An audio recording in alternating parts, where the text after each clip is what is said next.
absolutely true. When we talk about things like that, things that we know, and yet we pay no attention to it, and therefore we don't see the importance of it. This next piece we got here, want to bring up, is again, more emails I've got. It seems that everyone's sending me stuff to put on a show here, and I appreciate that. But now, call in. Let's talk about some of the stuff that you sent me to put on a show here. This one here talks about media and the corporations that, are big six corporations that control 90% of the media. And I found this wonderful website here. It's called freepress.net. Freepress.net.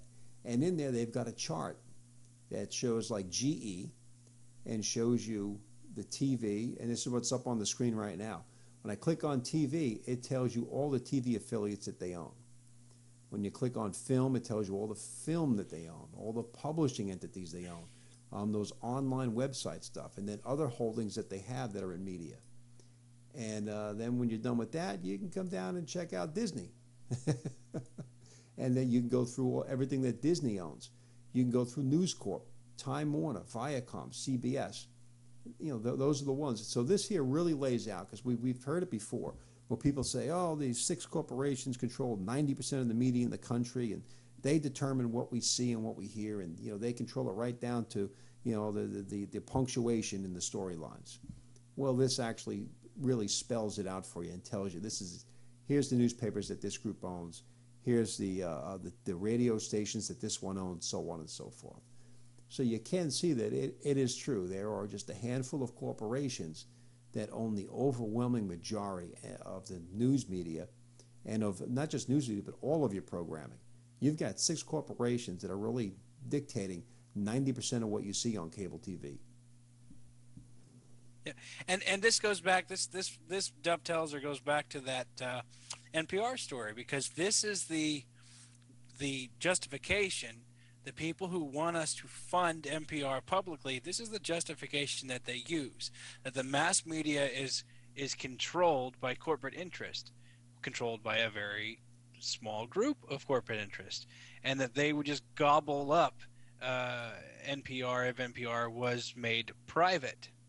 But it's a chicken and the egg thing, because if NPR was made private, wouldn't the people who support it now, for that very reason, that it is a different source, it is a free source of or a non-polluted source of information, wouldn't they support it and continue to have it in the way that it is? Why would those people allow the NPR to be overrun by the Rupert Murdochs of the world?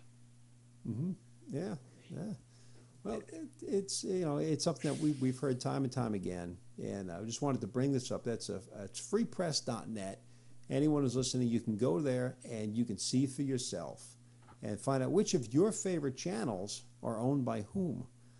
And in the case of something like GE, because GE is the one that really stands out above and beyond everyone else, because they're the ones who got those big military contracts.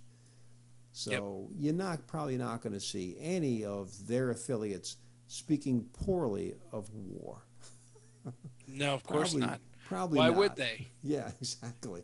And it's funny, or green energy. Why would they speak poorly of green energy either, considering how much skin GE's got in that game? That would be like Al Gore coming out and saying, you know what, I don't know about this global warming thing. It's not going to happen.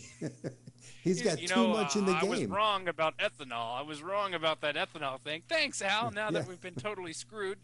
Yeah, right.